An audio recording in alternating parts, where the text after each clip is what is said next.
बिस्मिल्लाहिर्रहमानिर्रहीम। Thank you very much नाज़रीन, बहुत शुक्रिया आपने वक्त निकाला। मेरे साथ मौजूद हैं मखदूम अतर महमूद साहब, इल्म सात के माहिर हैं, इल्म नदुनी के माहिर हैं। नाज़रीन, आज मैं आपको कोई ख़बरें नहीं सुनाऊंगा कि सोहेल अफरीदी ने क्या किया, शहबाज शरीफ ने AJK में जो कैंसर अस्पताल का इफ्तिताह कर दिया, और बाकी दुनिया में क्या हो रहा है। जो अफ़गान तालिबान के चीफ़ हैं, उनके मोमन जो है वो धमाके में जो है वो जहाँ भाग हो गए हैं। कोई बात नहीं ऐसी करूँगा। मैं आज वो आपको बताने जा रहा हूँ, मखदूम अतर साहब की जो कैलकुलेशन है, जो उनकी रीडिंग है, जो इल्म सात उनको बता रहा है, वो ये है कि मामलात वो होने वाले हैं जो आपने सोचे भी नहीं है। मैं आपको खालिस्तान पॉलिटिकल सिस्टम के हवाले से बात बताने जा रहा हूँ कि जो नज़र आ रहा है वैसा कुछ नहीं है। ये सिस्टम कितनी तेज़ी से बदलने वाला है, किस तरह जो है वो पेज फट के उड़ने वाले हैं, ये मैं जानता हूँ मखदूम अतर महमूद साहब से। Thank you very much Makhdoom साहब आपके वक्त का। मखदूम साहब, क्या कहता है आपका इल्म, ये क्या सूरत हाल? आपने तो मुझे ये वीडियो रिकॉर्ड करने से पहले जो गंभीरता थी उसके बारे में जो बताया, मैं चाहता हूँ मेरे नाज़रीन को ज़रा बताएं। जी, ये जो अभी तक एक पेज चल रहा है और ये बड़े आइडियल किस्म के ताल्लुकात, सिविल मिलिट्री ताल्लुकात इस वक्त चल रहे हैं, और पाकिस्तानी तारीख़ में पहली बार हो रहा है कि बहुत सारे तजियाकार ये कह रहे हैं कि जी शहबाज शरीफ पहले वज़ीर आज़म होंगे जो 5 साल पूरे करेंगे। अभी तक जो चल रहा था हालात वो तो यही थे, लेकिन अब सितारों ने अपनी पोजीशन बदल ली है। अब मामलात बिल्कुल नए हो गए हैं। ये पेज वाली कहानी तो भूल जाए, ये फट गया है, ये फटने वाला नहीं है, ये फट चुका है पेज। और ये जो आने वाला साल है ये एक इम्तिहान का साल है, ये आजमाइश का साल है मुस्लिम लीग नून के लिए। एस्टेब्लिशमेंट के हालात से लेके मुआशी हालात तक, सियासी हालात तक, अदलिया के फैसलों तक, हर तरफ चैलेंजेस ही चैलेंजेस हैं मुस्लिम लीग नून के लिए। कम अज कम पहले 6 महीने तो इनके साथ वो होगा कि ये याद करेंगे कि हमारे साथ क्या हो रहा है।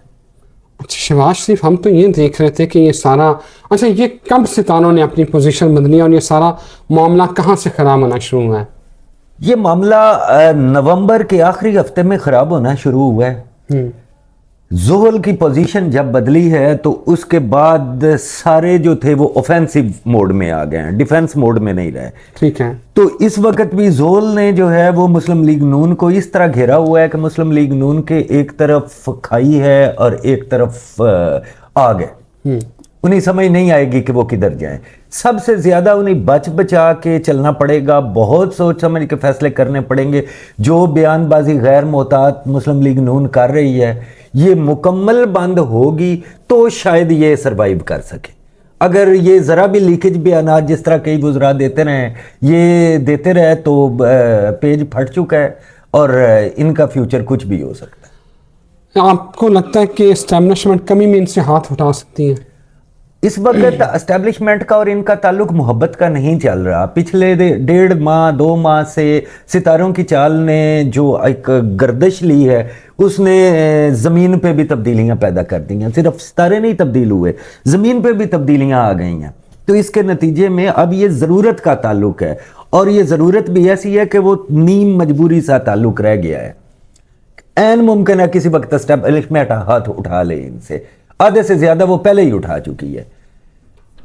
अच्छा, बिल्कुल सही है। ये बताएं कि इमरान खान के हवाले से जो सितारों ने अपनी गर्दिश बदली है, पोजीशन बदली है, इमरान खान के ऊपर इसका क्या इम्पैक्ट आएगा? क्योंकि अब तो सज़ा देखें जो सारी कैलकुलेट करें तो 2055 तक तो वो जेल में उनको सज़ा बनती है। अच्छा, ये तो वो जाहिर है, आपको पता है जिस तरह के ये फैसले होते हैं वो सबको ही पता है, और किस तरह रिवर्स होते हैं। मियां नवाज शरीफ के रिवर्स हो गए थे तो इमरान खान के क्यों नहीं हो सकते?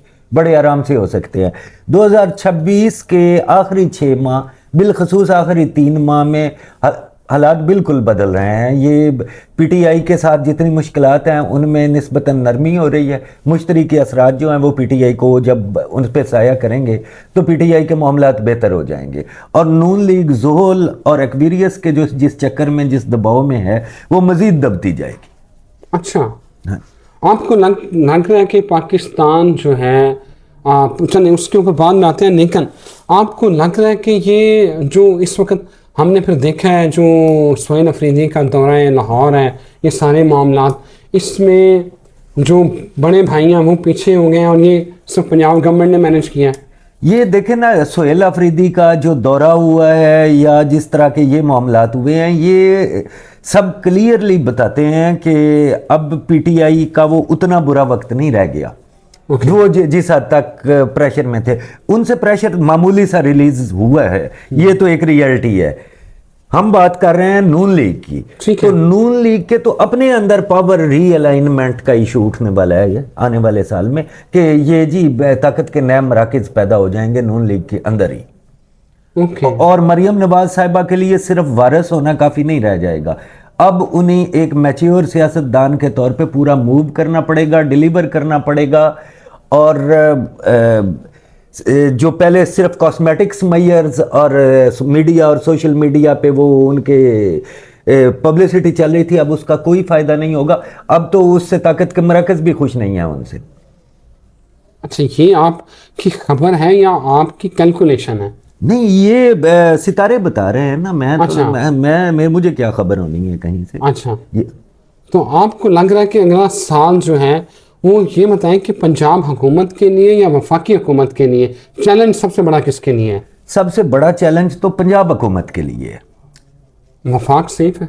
वफाक निस्बतन बेहतर हालात में है पंजाब की निस्बत। बड़ा चैलेंज पंजाब हुकूमत के लिए है, ज्यादा खतरे में भी पंजाब हुकूमत है। क्योंकि मरियम नवाज साहिबा के जो सितारों के हालात हैं, उनकी अपने जायचे के मुताबिक उसके अंदर जो एक वो जिद का उनसर पाया जाता है ना, वो यहाँ नहीं चलने वाली। जिस तरीके से ये हुकूमत बनी या जो मामलात हुए, उसमें उन्हें अपने टेम्परामेंट को कंट्रोल करके रखना पड़ेगा। अदरवाइज शायद मामलात उनके लिए पहले मुश्किल हों और वफाक में बात बाद में। नहीं, आपने कहा कि पहले जो 6 माह है इसमें शहबाज शरीफ हुकूमत जो है उसके ऊपर आफ्ताब आने पर वाली या सेम पेज फट चुका है, तो फिर आपको लगता है कि अगले साल ये सरवाइव कर पाएंगे शहबाज शरीफ? देखें, इस वक्त जो ताल्लुकात या ये सेटअप था ना, शुरू में इसके रोमानवी ताल्लुकात थे, ठीक है। अगर ये शहबाज शरीफ के साथ रोमानवी से तसादमी तक का फासला नहीं भी तय होता तो भी ये बात बिल्कुल कहीं दरमियान में पहुंचेगी। वो रोमांटिसिज्म खत्म हो चुका है, वो जो हनीमून पीरियड है वो तो कब का गुजर गया हुआ है, ठीक है। तो अब अगर मुस्लिम लीग नून अपनी रवश पे रही तो ये बाकायदा तसादम की तरफ जाएगी। और उसकी दूसरी तरफ जब पीटीआई पे और इमरान खान पे मुश्तरक के मुस्बत असरात पड़ रहे हैं तो वो इसके ऑटोमेटिकली बेनिफिशरी भी हो सकते हैं। अच्छा, एक बात बताएं, आप क्योंकि आप रूहानी मामलात को भी समझते हैं, इन मसात के माहिर भी हैं, क्या ये वाकई सच है कि इमरान खान के साथ कोई रूहानी ताकतें हैं या बुशरा में भी रूहानी ताकतों की मानक है, कि उनकी सपोर्ट है? इससे ज़्यादा क्लैरिटी चाहता हूँ। नहीं, देखें, ये फैसले किसी लेवल पे रूहानियत में साहिबान रूहानियत के ही हुआ करते हैं जो जाहिर होकर सामने आते हैं। कुछ कुव्वतों की ज़ाहिर उन्हें रूहानी सपोर्ट थी तो वो हुकूमत में आई, लेकिन जहां तक बुशरा बीबी का ताल्लुक है तो बुशरा बीबी का कोई ताल्लुक रूहानियत से नहीं है। बुशरा बीबी अमलियात की खिलाड़ी हैं, ठीक है। तो अमलियात में जिस तरह वो उनकी एक्टिविटीज़ रही हैं, वो बकरे और वो दाने डालना, ये सदका देना, जिस तरह शरीयत ने बताया है उस तरह उसके फ़वाइद भी हैं, उससे मुश्किलात भी टलती हैं। लेकिन ये टिपिकल सदका जो कुरान व हदीस में नहीं बताया गया, ये अमलियात के लोगों की गेमें होती हैं। तो बुशरा बीबी वो अमलियात की हैं, मुमकिन है उनके पास कुछ मुवक्किलात भी हों, लेकिन रूहानी दुनिया में उनका कोई मकाम नहीं है, ना वो किसी से कोई रिलेटेड है किसी रूहानी सिलसिले से बराह रास्त। इमरान खान साहब क्या मतलब उन्हें कहा जा सकता है कि वो रूहानियत के करीब हुए हैं? देखिए, इमरान खान साहब रूहानियत पे बिलीव करने वाले शख्स हैं। मुख्तलिफ रूहानी बुजुर्गों से या वो लोग जो मुख्तलिफ सलासल से वाबस्ता हैं, इमरान खान साहब का उनके पास आना जाना रहा है। इमरान खान साहब बिलीवर भी हैं, लेकिन इमरान खान साहब इस गलत फहमी में है कि बुशरा बीबी साहिब रूहानियत है। अच्छा। चूंकि वो पुरानी मुकम्मल तौर पे तरबियत याफ्ता नहीं है कि अमलियात और रूहानियत के फ़र्क को समझ सके। बिल्कुल सही है। तो ये खान साहब की ये एक बुनियादी कमज़ोरी है, लेकिन उम्मीद की जा सकती है जो मुझे लगता है कि वो शायद हकीकत को समझ जाएं कुछ अरसे में, और मैं इससे ज़्यादा कुछ नहीं कहना चाह रहा। खान साहब की रिहाई कोई 2028-27 में देखिए, ये 2026 का जो आखिरी हाफ है ना, उसमें पीटीआई के मामलात बेहतर होना शुरू हो, उसके बाद चीज़ें मंतकी रास्ते पे चल सकती हैं। बिल्कुल ठीक है, thank you very much. Makhdoom Athar Mahmood साहब मेरे साथ मौजूद थे। नाज़रीन इजाज़त दें, ये जो सितारों ने अपनी पोजीशन बदली है और सेम पेज जो कहते हैं कि फट चुका है, अब देखें आने वाला साल जो है वो क्या मनाजर दिखाता है। मुझे इजाज़त दें, एक नई वीडियो के साथ फिर हाज़िर होंगे। खुदा हाफ़िज़।